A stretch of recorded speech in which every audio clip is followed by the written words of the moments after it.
seperti Engkau,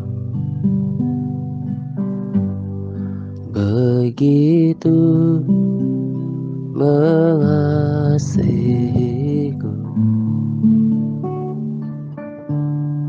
Kau Tuhan sanggup menjawab semua seru doaku. Tiada yang seperti Engkau, begitu mengasihiku. Kau Tuhan sanggup melawan seluruh kehidupanku. Aku percaya Tuhanku ajaib. Kau turun tangan memulihkanku. Aku percaya Tuhanku dahsyat. Kau turun tangan memberkatiku.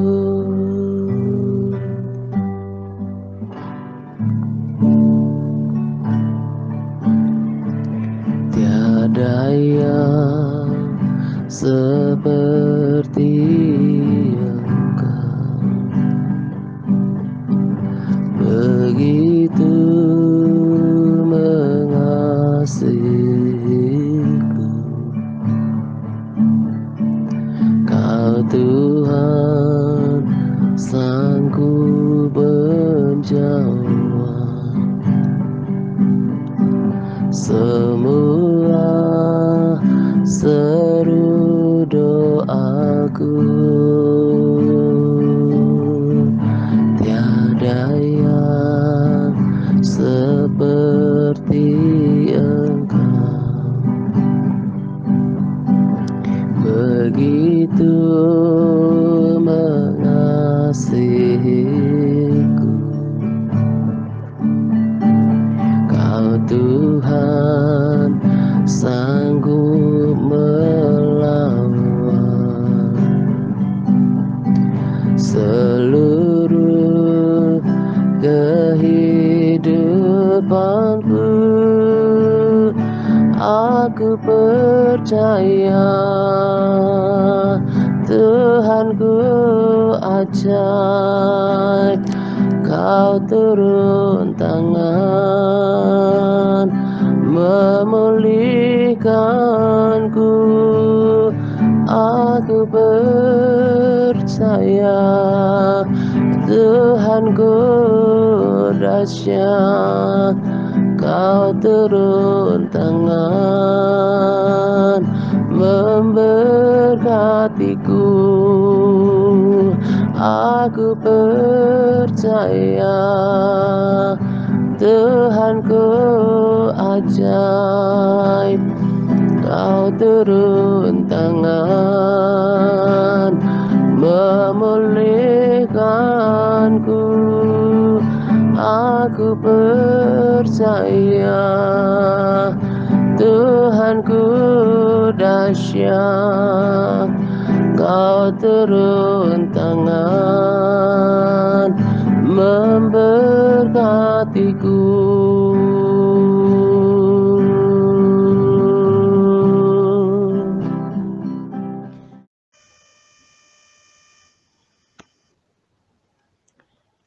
Shalom semuanya. Salam damai sejahtera untuk kita sekalian. Pada kesempatan ini saya akan berbagi sharing untuk kita untuk mengawali minggu ini. saya mau sampaikan tema tentang mengasihi Tuhan pada kesempatan ini. Jadi, di sela-sela kesibukan yang ada, saya berusaha keras untuk membagi waktu dalam pemeriksaan Elpar para sahabat dan juga saudara yang ada di Big Internet Group. Karena seperti yang sudah berulang kali saya sampaikan, bahkan ketika saya menyaksikan sebagian dari rekomendasi video untuk hari Sabtu, yang dibicarakan adalah tentang pentingnya pembacaan Alkitab, berdoa dan berpuasa untuk membangun kerohanian, membangun kekristenan, serta mempersiapkan kekekalan gitu. Jadi bagi saya memonitor Elpar itu bahkan lebih penting daripada mempersiapkan sharing. Sekalipun sebetulnya nggak persis seperti itu juga gitu ya, karena sharing itu kan sebetulnya juga sarana untuk saya terus menuntun orang-orang yang Tuhan percayakan di dalam pelayanan ini, kemudian juga untuk sampaikan apa yang saya dapatkan dari persekutuan saya, baik dari firman Tuhan dan juga dengan Tuhan itu sendiri dalam PPW gitu. Nah, tetapi yang saya mau katakan adalah bahwa salah satu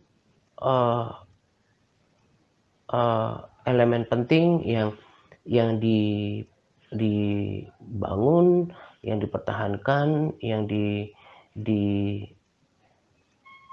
diperhatikan dalam pelayanan ini adalah aktivitas PAR itu sendiri. Karena itulah yang berdampak besar bagi pembangunan rohani kita. Nah, itulah kenapa saya juga menyempatkan waktu yang ada, terlebih Sabtu. Saya sediakan waktu untuk memeriksanya, sekalipun bagi kebanyakan orang Sabtu itu betul-betul waktu istirahat gitu ya. Kalau saya agak jarang punya waktu istirahat. Seperti sekarang hari Sabtu, waktu yang lebih santai, saya bisa lebih menikmati waktu, tapi justru saya pakai juga waktu yang terbaik, waktu yang tenang ini untuk selain tadi melakukan pelayanan di belakang layar istilahnya gitu ya, tetapi juga mempersiapkan menu untuk hari Senin gitu. Dan jadi tadi ketika saya melakukan pemeriksaan Elpar kurang lebih setengah jam gitu, saya fokus, saya sangat menikmatinya. Saya tahu pasti bahwa Tuhan sangat disenangkan dengan semua ini, karena itulah yang Tuhan kehendaki sebetulnya dari orang Kristen dari zaman ke zaman. Bagaimana mereka memiliki pengenalan Tuhan yang baik, memiliki persekutuan yang erat dengan Tuhan. Karena sama seperti ketika Tuhan membebaskan umatnya dari perbudakan Mesir, Tuhan meminta kepada Musa untuk membawa mereka supaya beribadah, membawa mereka keluar supaya mereka beribadah kepada Tuhan. Jadi orang Kristen yang betul-betul orang termasuk dalam kategori orang percaya adalah harus memiliki peribadatan kepada Tuhan di dalam hidupnya, di sepanjang hidupnya. Bukan saja ibadah minggu, Tapi every day, setiap hari itu harus ada ibadah kepada Tuhan. Nah, salah satunya adalah membaca Alkitab, lalu berdoa, memuji dan menyembah Tuhan setiap hari. Ada porsinya semuanya, ada porsi untuk beraktivitas, ada porsi untuk istirahat, untuk tidur, untuk menikmati berkat Tuhan, juga untuk bersekutu dengan Tuhan itu sendiri gitu. Nah, jadi itu yang saya mau sampaikan pada saat ini, bahwa Tuhan disenangkan dengan praktek hidup kekristenan yang seperti ini. Inilah yang saya pertahankan, dan ini salah satu hal yang membuat saya bersemangat, bergairah, bersukacita dalam menjalankan pelayanan ini. Karena saya ingin me, me, menanamkan, menerapkan di dalam pelayanan ini gambaran kekristenan yang saya pahami setelah membaca firman Tuhan, setelah mengetahui isi hati Tuhan sedikit banyak dan persekutuan, bahwa memang seperti ini yang Tuhan harapkan. Tuhan ingin kita mengetahui tentang Dia, bersekutu dengan Dia, menyatakan kasih kita kepada Tuhan gitu ya. Nah, orang yang mengasihi Tuhan, ini kan kita masih momen di mana orang mengambil uh, resolusi, komitmen baru, janji baru di dalam kehidupannya, baik terhadap dirinya sendiri maupun kepada Tuhan. Nah, ini yang menurut kacamata saya menjadi bukti janji akhir tahun setiap orang. Bagaimana setiap hari, setiap minggu, setiap bulan, setiap tahun, kehidupannya mengarah kepada hal-hal yang semakin baik. Nggak sama terus-menerus. Dia tidak biarkan waktu-waktu yang Tuhan berikan hanya untuk kesenangan diri sendiri, hanya untuk melakukan apa yang dikehendaki hatinya. Tetapi semakin hari mestinya semakin mengerti isi hati Tuhan, semakin mengerti kehendak Tuhan dalam kehidupannya. Dan itu didapatkan melalui tuntunan firman Tuhan dan persekutuan dengan Tuhan. Setiap orang percaya tidak akan pernah bisa menemukan panggilan hidupnya tanpa persekutuan dengan Tuhan, pergaulan dengan firman Tuhan. Sehebat apapun hamba Tuhan, dia tidak bisa menunjukkan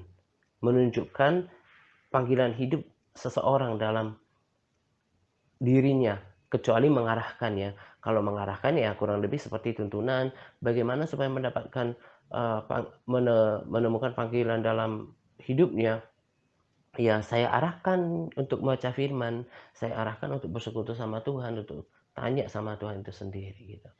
Nah, orang-orang yang mau membaca firman Tuhan, itu adalah orang-orang yang belajar mengasihi Tuhan. Saya akan baca di sini, dicapas dulu ya. Jadi ketika saya memeriksa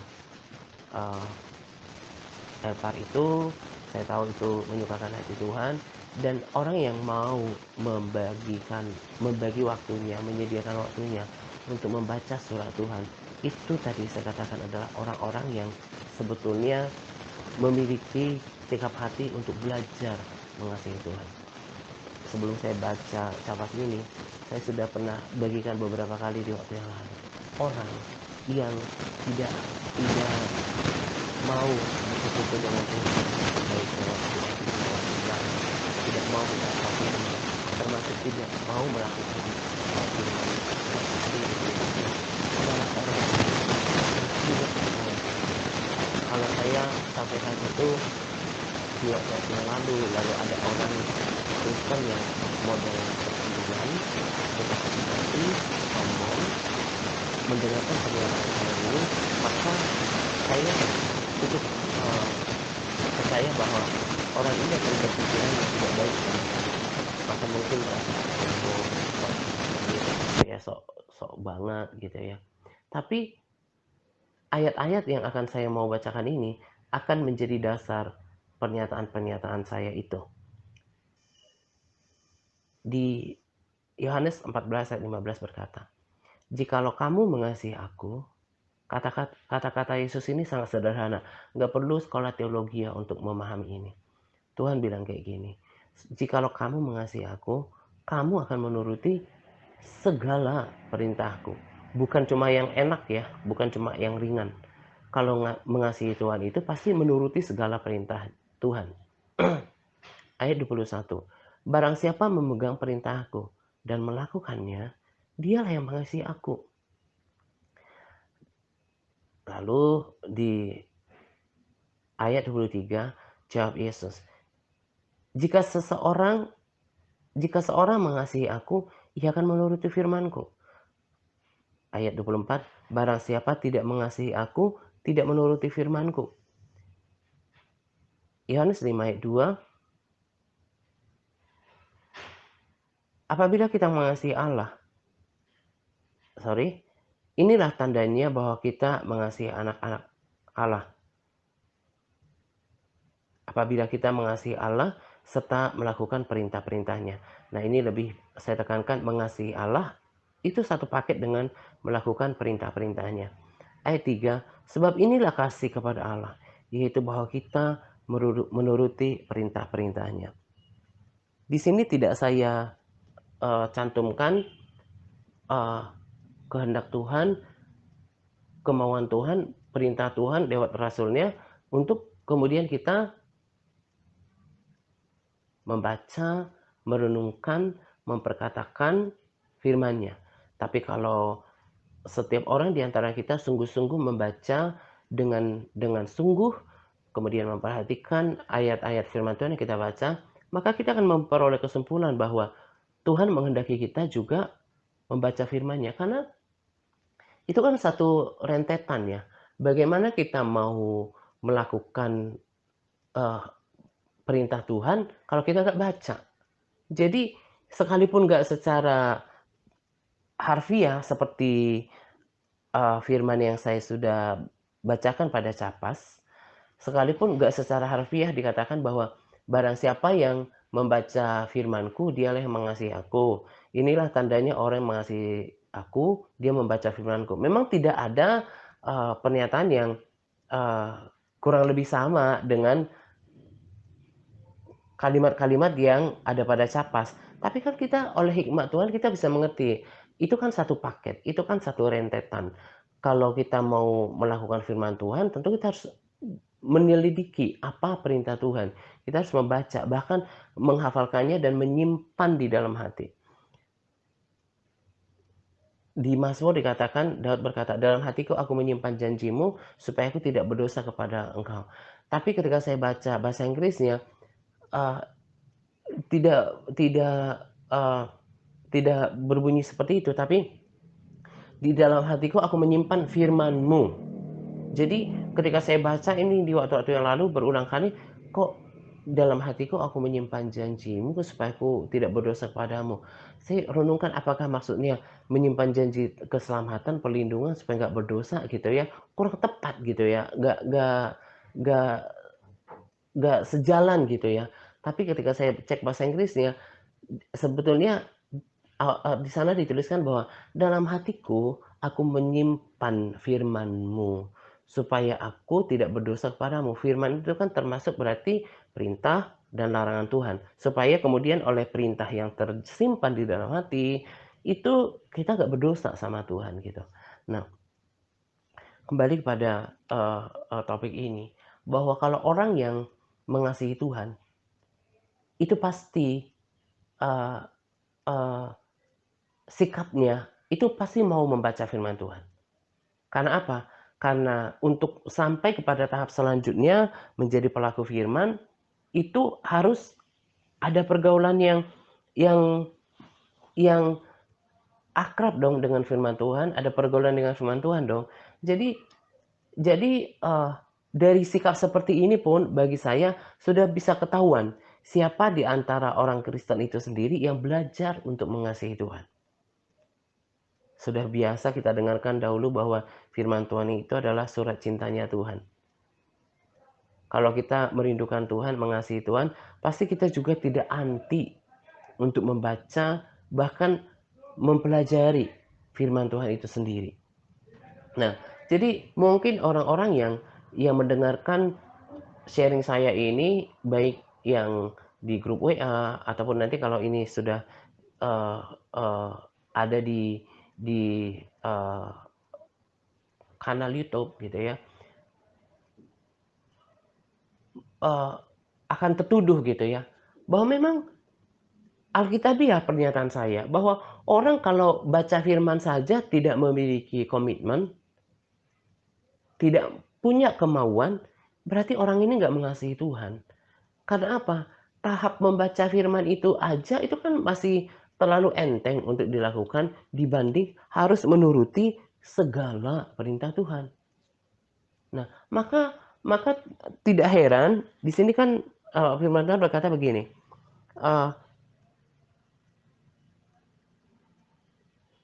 Yohanes 14 ayat 23. Jawab Yesus, jika seorang mengasihi aku, ia akan menuruti firmanku. Dan Bapakku, Allah Bapa, akan mengasihi dia. Dan kami, yaitu Bapa dan anak, ya saya percaya Roh Kudus juga ada di sana. Kami, karena ini kata ganti yang dipakai ketika di kejadian, di kitab kejadian gitu ya, akan datang kepadanya dan diam bersama-sama dengan dia.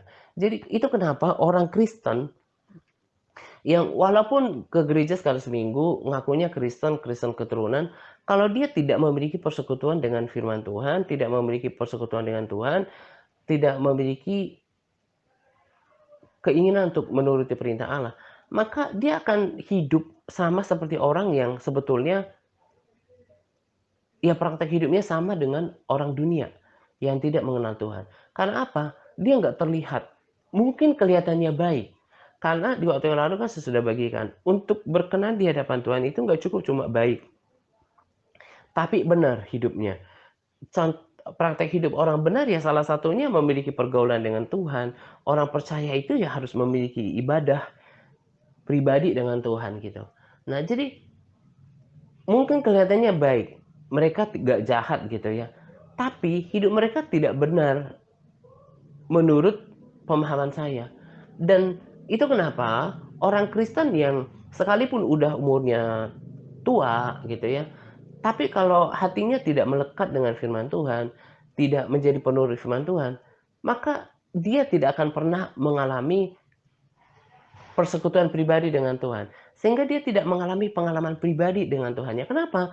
Karena Tuhan bilang, kalau orang mengasihi dia, pasti menuruti firman-Nya. Dan Bapa akan tinggal bersama-sama dengan orang tersebut.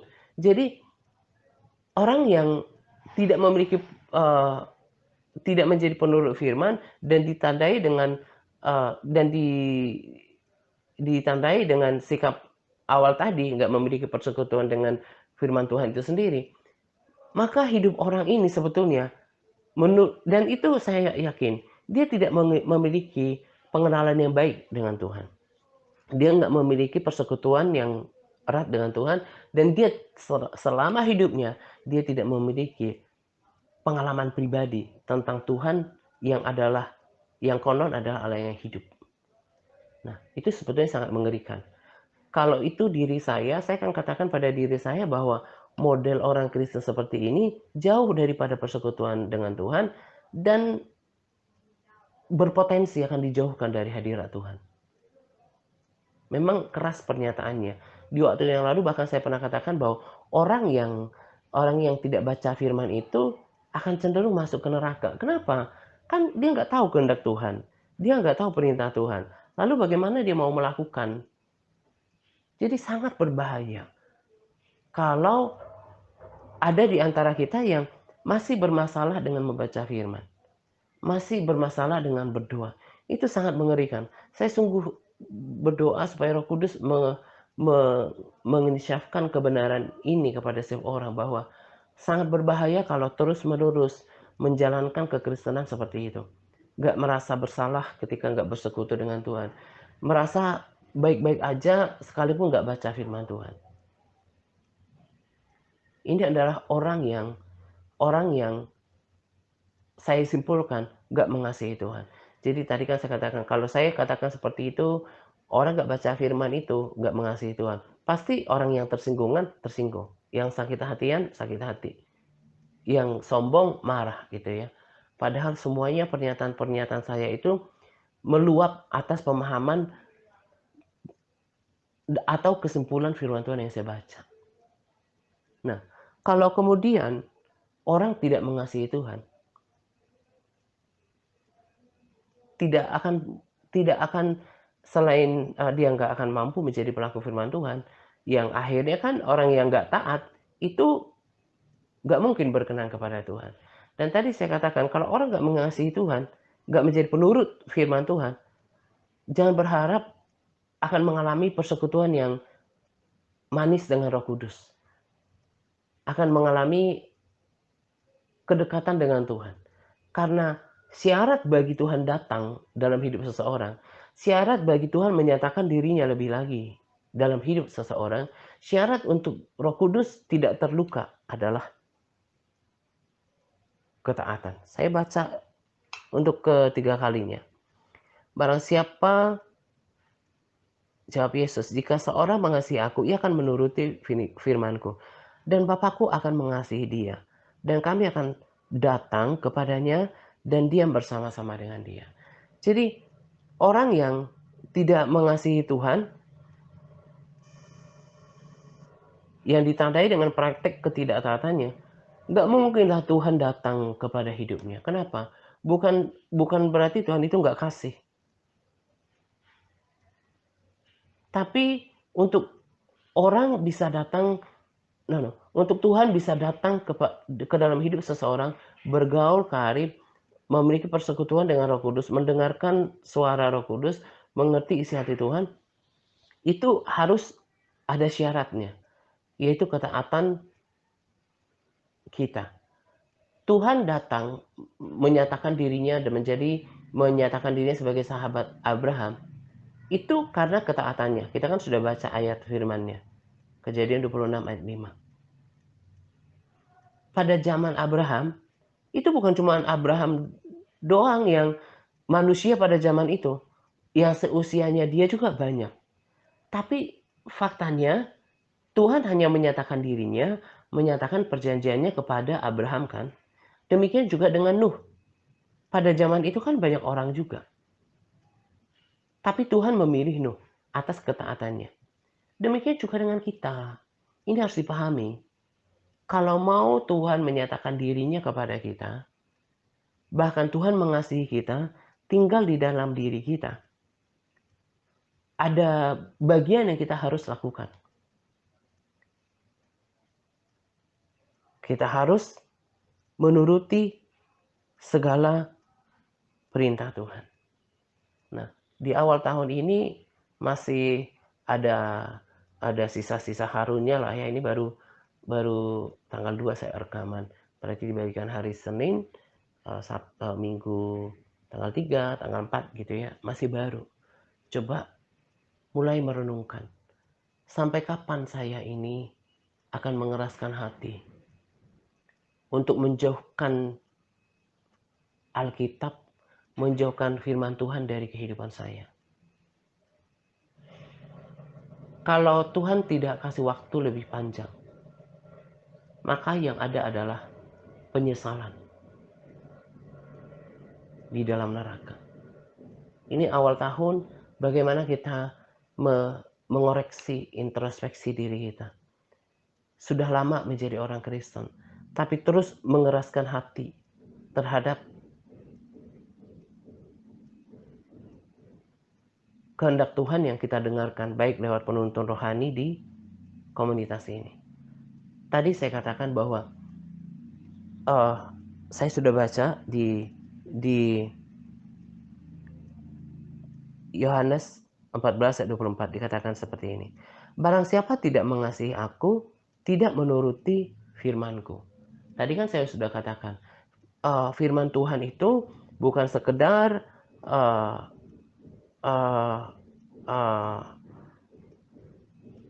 memberikan persepuluhan misalnya, bukan sekedar mengampuni misalnya, bukan sekedar jangan memfitnah misalnya, bukan sekedar jangan menghakimi misalnya. Tapi tadi saya katakan, kalau kalau baca firman Tuhan dengan baik, maka akan tahu bahwa Tuhan juga menghendaki pembacaan firman Tuhan. Makanya tadi kan saya katakan bahwa kalau seseorang nggak mengasihi Tuhan, orang Kristen nggak mengasihi Tuhan, gampang sekali mengenalinya. Nggak usah pada tahap ketaatan dulu deh. Dari praktek hidupnya saja, yang nggak mau bersekutu dengan firman Tuhan, yang nggak mau baca firman Tuhan, apalagi berdoa, udah kelihatan kok bagi saya, orang ini nggak mengasihi Tuhan. Maka orang ini kalau diteliti hidupnya, praktek hidupnya, sekalipun kelihatannya baik, nggak melakukan tindak kriminalitas, nggak melakukan eh, eh, perbuatan-perbuatan yang jahat misalnya, tapi dia ini sebetulnya kalau diperhatikan, dia nggak memiliki kesaksian hidup tentang Tuhan. Nggak mengalami pengalaman hidup dengan Tuhannya. Dia itu kan mengerikan. Nanti kalau ketemu Tuhan itu sendiri, dia kan misalnya dia akan diselamatkan gitu ya. Itu kan akan kagok gitu ya. Ketemu Tuhan yang nggak pernah dia bersekutu sebelumnya. Tapi kalau orang sudah mengasihi Tuhan dengan ketaatannya, mulai dengan persekutuan dengan firman Tuhan, terlebih menjadi pelaku atasnya, itu akan cenderung merindukan Tuhan. Dan ketika melihat Tuhan itu akan barangkali akan berekspresi, wow, ketika melihat Tuhan. Mungkin menangis, mungkin haru, mungkin memeluk Tuhan. Kalau Tuhan bisa uh, dipeluk gitu ya, Tuhan izinkan untuk dipeluk gitu ya, itu akan terjadi. Tapi kalau orang yang tadinya nggak memiliki persekutuan dengan Tuhan, kalaupun pada akhirnya sebelum mati orang ini dia bertobat sama seperti salah seorang yang berada di sisi Tuhan ketika penyalipan, dia juga akan merasa minder gitu ya dengan Tuhannya yang tidak dia pernah kenal dengan baik selama di dunia. Dan bagi saya, kalau orang melakukan pembacaan firman dengan sungguh-sungguh, dengan hati yang murni dan berkomitmen untuk menjadi pelaku atasnya, dia akan terlihat perbedaannya. Orang yang beribadah. Dan ini yang Tuhan katakan di Maliaki kan. Tuhan akan membedakan orang yang beribadah dan yang enggak pada akhirnya. Nah, saya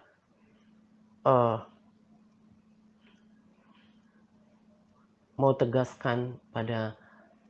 saya tekankan pada kesempatan ini. Supaya setiap orang yang mendengarkan sharing saya ini, selagi masih ada waktu, jangan berperilaku bebal. Barangkali sudah tahunan bersama dengan diri saya, tapi tetap bermasalah dalam membangun pergaulannya dengan firman Tuhan. Saya kasih tahu waspada. Karena apa?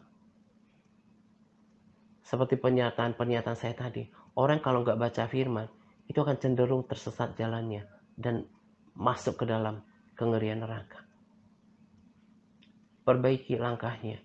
Kalau masih bisa hari ini, seperti firman Tuhan katakan, kalau hari ini engkau dengarkan firman Tuhan, jangan keraskan hatimu. Karena kita nggak tahu apa yang terjadi, bahkan esok, sepanjang hari ini, kita nggak tahu apa yang terjadi. Jadi kalau kita mendengarkan peringatan Tuhan, baik lewat firman-Nya ataupun orang yang Tuhan pakai untuk menyatakan kebenarannya, isi hatinya, kehendaknya, jangan keraskan hatimu. Nanti mati, masuk neraka, nggak ada lagi kesempatan untuk memperbaiki semuanya. Saya suka ikutin video kesaksian dari YouTube channelnya Sid Roth. Sid Roth, ya Sid Roth ya. Sid Roth deh. Barangkali beberapa kita sudah ikuti It's Supernatural. Itu kesaksian tentang surga dan neraka bukan selalu ya. Saya usahakan untuk mengikutinya, untuk mengingatkan diri saya. Dan terdapat benang merah kesaksian baik dari buku, dari video-video lainnya. Di neraka itu adalah tempat yang tidak memiliki pengharapan sama sekali. Jangan merasa aman dengan iman semata. Percaya Yesus adalah pintunya, pintu masuk awal untuk terus menjalani perjalanan menuju kekekalan. Tapi kalau tidak mengasihi Tuhan, jangan berharap berkenan hidupnya di hadapan Tuhan. Karena itu pada kesempatan ini saya mau katakan untuk kita yang sudah mengambil komitmen untuk membaca firman. Tadi saya katakan ketika saya fokus memeriksa Elpar itu, sesungguhnya saya bisa rasakan di dalam hati saya sukacita yang dari Tuhan, bahwa Tuhan berkenan dengan ini. Saya malah lebih suka melihat orang yang setia, konsisten dan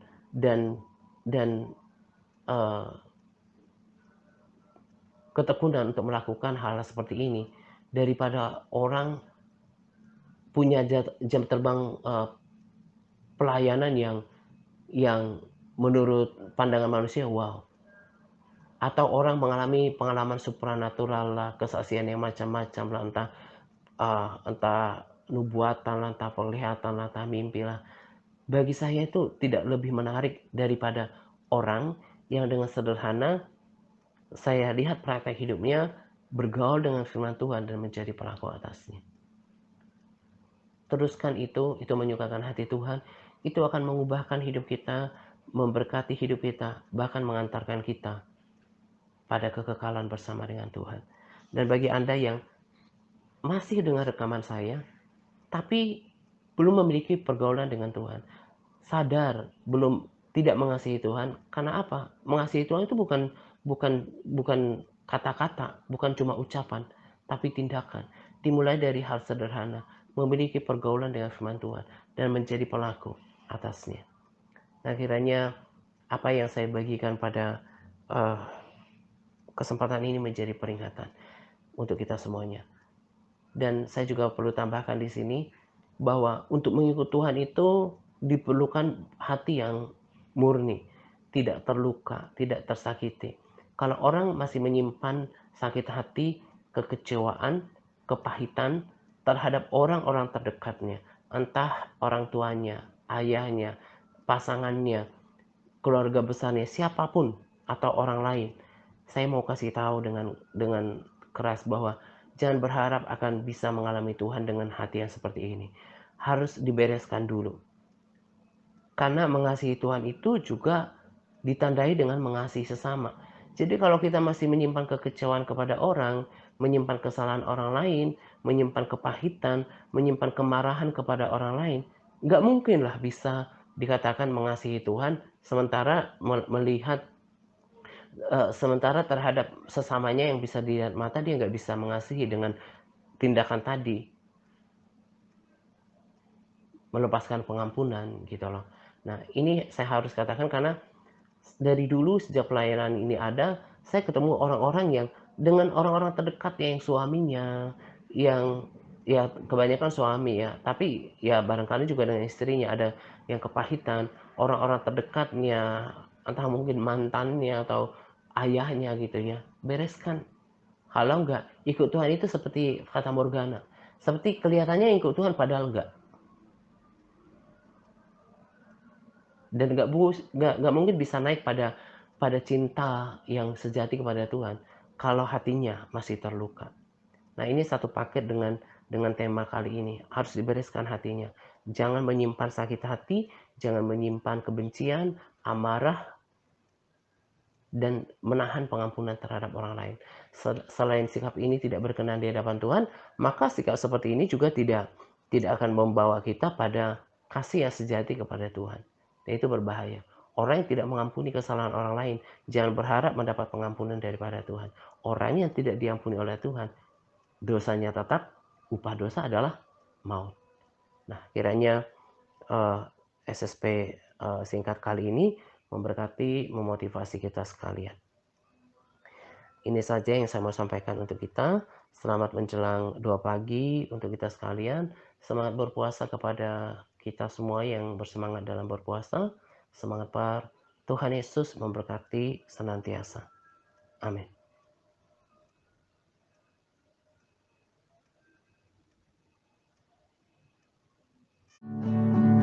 Aku percaya Tuhanku ajak kau turun tangan, membelikanku percaya Tuhanku dahsyat, Kau turun tangan memberkatiku. Aku percaya Tuhanku ajaib, Kau turun tangan memulihkanku. Aku percaya Tuhanku dahsyat, Kau turun tangan memberkatiku. Aku percaya Tuhanku ajaib, Kau turun tangan memulihkanku. Aku percaya Tuhanku dahsyat, Kau turun tangan memberkatiku.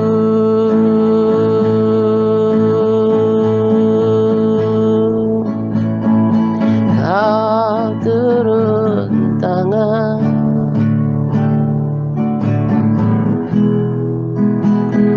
menyembuhkanku.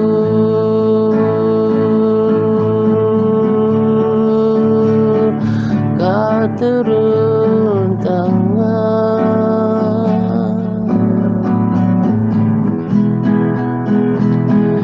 memberkatiku. Terima kasih Yesus, terima kasih